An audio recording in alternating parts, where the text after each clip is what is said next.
નાગરિક સહકારી બેંક 1964 થી કાર્યરત છે અને આ બેંકની હેડ ઓફિસ અને સહિતની 6 શાખાઓ પૈકી સહકારી જીન શાખાનું લોકાર્પણ યોજાયું હતું, જેમાં દીવ, દમણ, દાદરા નગર હવેલી અને લક્ષદ્વીપના પ્રશાસક પ્રફુલ્લ પટેલ, જિલ્લા સાંસદ શોભના બારૈયા સહિતના સ્થાનિક ધારાસભ્યો દ્વારા નવીન અદ્યતન મકાન પ્રવેશનો લોકાર્પણ કાર્યક્રમ યોજવામાં આવ્યો હતો। આપની સેવામાં આપની બેંક સ્લોગન અંતર્ગત નાગરિક બેંક વર્ષોથી સેવા આપી રહી છે, ત્યારે હવે નવીન બિલ્ડિંગનું લોકાર્પણ થતા ગ્રાહકોને વધુ સગવડ મળી રહેશે।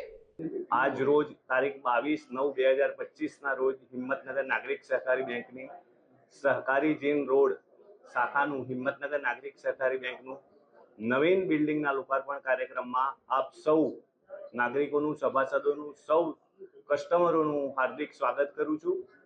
હિંમતનગર નાગરિક સહકારી બેંક 1964 થી કાર્યરત છે। હિંમતનગર નાગરિક સહકારી બેંકની હેડ ઓફિસ વત્તા 6 બ્રાન્ચ ઓફિસમાં આજે સહકારી જીન રોડનું પોતાનું નવીન બિલ્ડિંગ બની અને આજે સૌ પ્રજાજનો માટે ખુલ્લું મૂકવામાં આવ્યું છે, જેમાં અદ્યતન સુવિધાઓ સાથેનું બેંક આપ સૌને સેવા આપશે।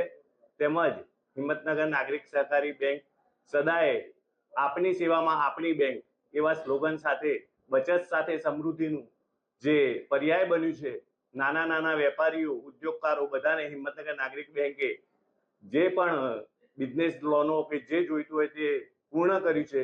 તો આપ સૌને હિંમતનગર નાગરિક સહકારી બેંકનો લાભ લેવા માટે નમ્ર વિનંતી છે।